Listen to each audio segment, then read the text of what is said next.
அனைவருக்கும் வணக்கம்.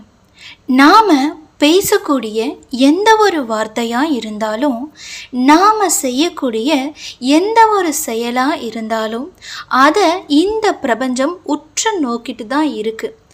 அதனோட விளைவால் தான் நமக்கு பலவிதமான நன்மைகளும் தீமைகளும் நடைபெறுது அப்படின்னு சொல்லப்படுது. பிரபஞ்சத்துடைய பேராற்றல் அப்படிங்கிறது ரொம்பவுமே சக்தி வாய்ந்த ஒன்றா கருதப்படுது. தெய்வீக சக்திக்கு இணையாக தான் இந்த பிரபஞ்ச ஆற்றலும் திகழுது. அப்படிப்பட்ட பிரபஞ்ச ஆற்றல் அதிகமாக இருக்கக்கூடிய நாளில் நாம் செய்யக்கூடிய வேண்டுதல்களும் வழிபாடுகளும் நமக்கு விரைவிலேயே பலனை தரும். அந்த வகையில் பிரபஞ்ச பேராற்றல் மிகுந்த நாளாக தான் செப்டம்பர் மாதம் 9 திகழுது. இதனுடைய அமைப்பு 999 அப்படின்னு வருது. 9ஆம் மாதம் 9ஆம் தேதி 2025. இதனுடைய கூட்டுத்தொகையாக 9 அப்படின்னு 3 9களும் ஒன்றாக சேர்ந்து வரும்போது பிரபஞ்ச பேராற்றல் அப்படின்றது ரொம்பவே அதிகமாக இருக்கும். அப்படிப்பட்ட இந்த நாளில் நாம் செய்ய வேண்டிய ஒரு எளிமையான வழிபாட்டு முறையை பற்றி தான் இந்த ஆன்மீகம் குறித்த பதிவில் நாம் பார்க்க போகிறோம். இப்போ தான் முதல் முறையாக நம்ம சேனலை நீங்கள் பார்க்குறீங்க அப்படின்னா மறக்காமல் சப்ஸ்கிரைப் பண்ணி வச்சுக்கோங்க. இந்த வழிபாட்டை செப்டம்பர் மாதம் 9ஆம் தேதி காலையில் 5 மணியிலிருந்து இரவு 12 மணிக்குள்ளே எப்போ வேணாலும் நீங்கள் செய்யலாம்.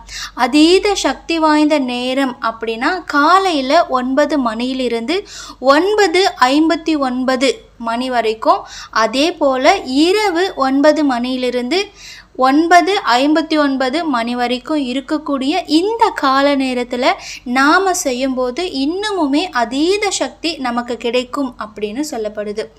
இந்த நாளுடைய கூடுதல் சிறப்பு என்ன அப்படின்னா, இது செவ்வாய்க்கிழமையோடு சேர்ந்து வருது.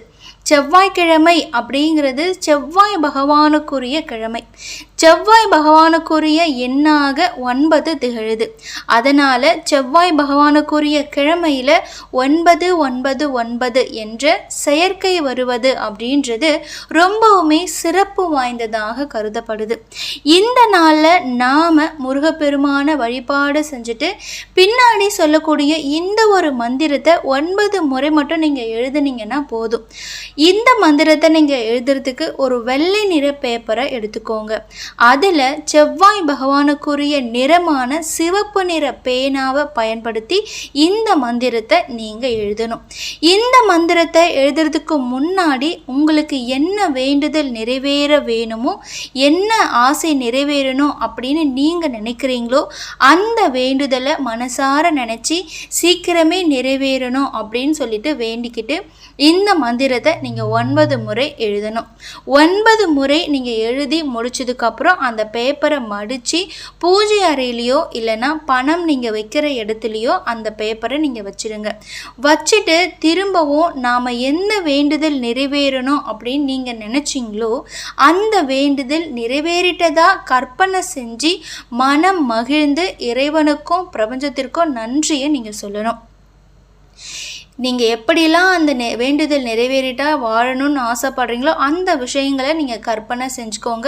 இறைவனுக்கும் பிரபஞ்சத்துக்கும் மனசார நன்றியை தெரிவிங்க. எப்போ நீங்கள் முன்வைக்கிற வேண்டுதல் நிறைவேறுதோ அப்போது அந்த பேப்பரை எடுத்து கற்பூரத்தை பயன்படுத்தி அதை எரித்து கால்படாத இடத்துல போட்டுடணும். அவ்வளோதான் இந்த பரிகாரம். இப்போது நம்ம என்ன மந்திரத்தை எழுதணும் அப்படின்றத பார்க்கலாம். 999 அபிலாஷை ததாஸ்து. 999 அபிலாஷை ததாஸ்து. 999 அபிலாஷை ததாஸ்து.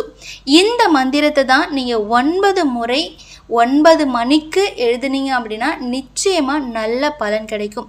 பிரபஞ்சத்துடைய பேராற்றல் மிகுந்த 999 இந்த நாளில் 9 முறை இந்த மந்திரத்தை முழு மனசோடு எழுதி வேண்டுதலை முன் வைக்கிறவங்களுக்கு அந்த வேண்டுதல் சீக்கிரமே நிறைவேறும் அப்படின்ற தகவலோடு இந்த பதிவை நான் முடிச்சுக்கிறேன்.